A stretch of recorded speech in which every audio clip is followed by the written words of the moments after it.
morning, everybody. And Renu, thank you very, very much for inviting me to be with you here today. I'm really delighted to be here. I've been with DFID since 2000, and so I've heard about this Young Lives study over the years, but this has been a chance to really focus in and understand a bit better. I had in mind, I realized that the day would focus on the results of the study in India and that you would hear fully about that. And indeed, Renu's fascinating presentation did that, and I know we'll get further details.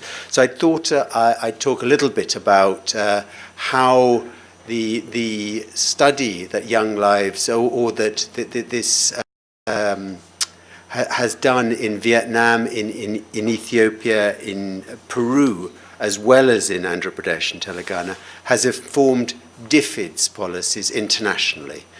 So that was the angle I thought to take, but there will still be considerable overlap between with what I say and what Renu and Stuti said.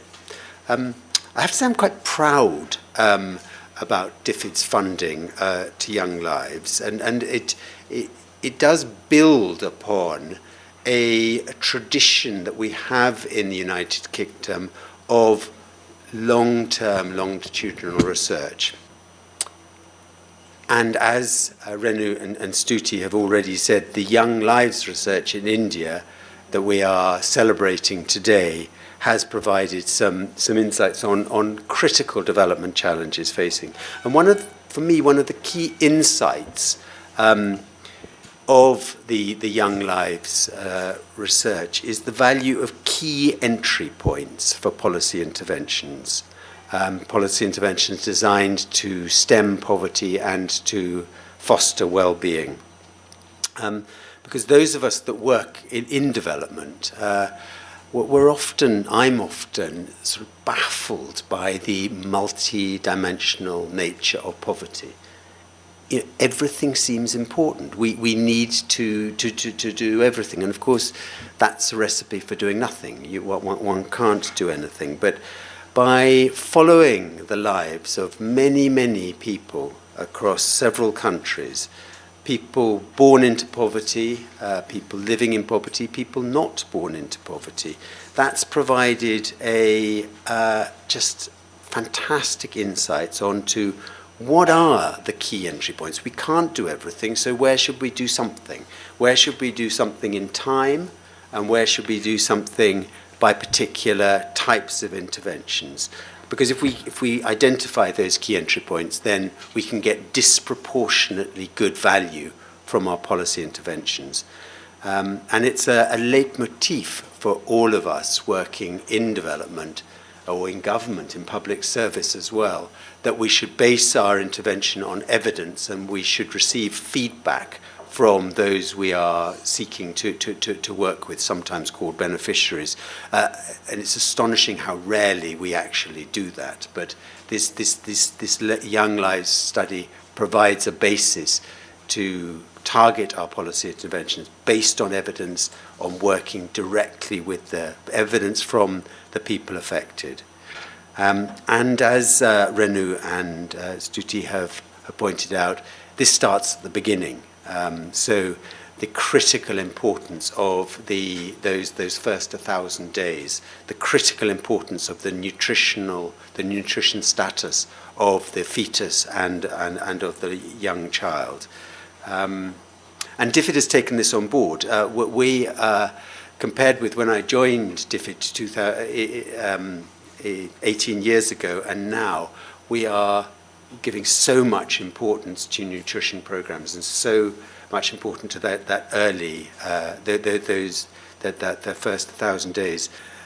Renu and Stuti also talked about education, and again, the evidence from Young Lives has caused a pretty important shift on where DFID focuses our attention. There's been a transformational change in India and across the world on the proportion of children being enrolled in schools. But we're now, of course, realizing, partly because of the evidence from Young Lives, that it's not enough just to sit to be enrolled in school. It's important to attend school. It's important to have quality education, and our programs now are focused much more on the quality of education. We talked about, we've heard about the importance of adolescence as another key entry point, the time when young people's bodies change and their physiology and their thinking processes, and the change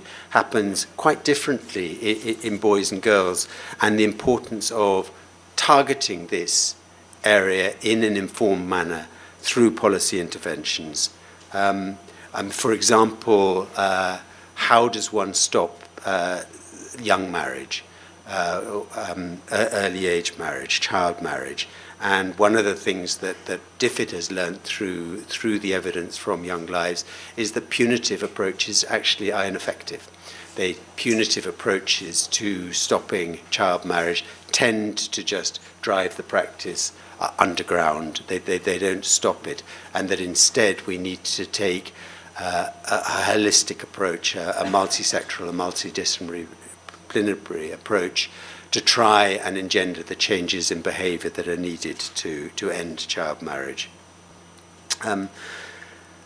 Again, as Renu pointed out, the evidence from Child Lives that even if we haven't managed to nourish the baby in the womb and in its first 2 years of life, it's not too late. We can, and that's a really surprising finding.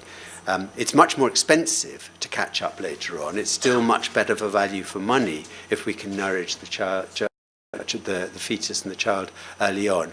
But there is the possibility to recover. Very, very encouraging.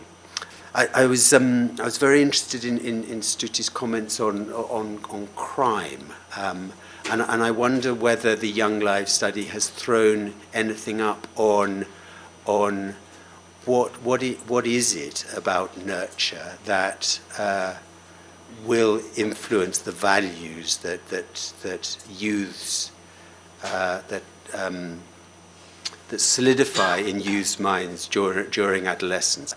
So again, I just wanted to say that I'm very pleased and proud that DFID has been supporting this. If you think about this, we've been supporting this since 1999.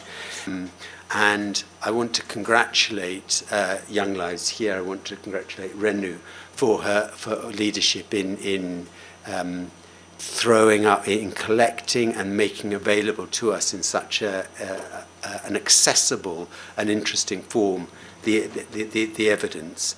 And I think, I'm sure with all of you, I want to thank vicariously the many children who have allowed evidence to be collected and to be shared with all of us. Anyway, I'm going to be with you for the rest of the deliberations, and I'm looking forward to that. Thank you very much indeed.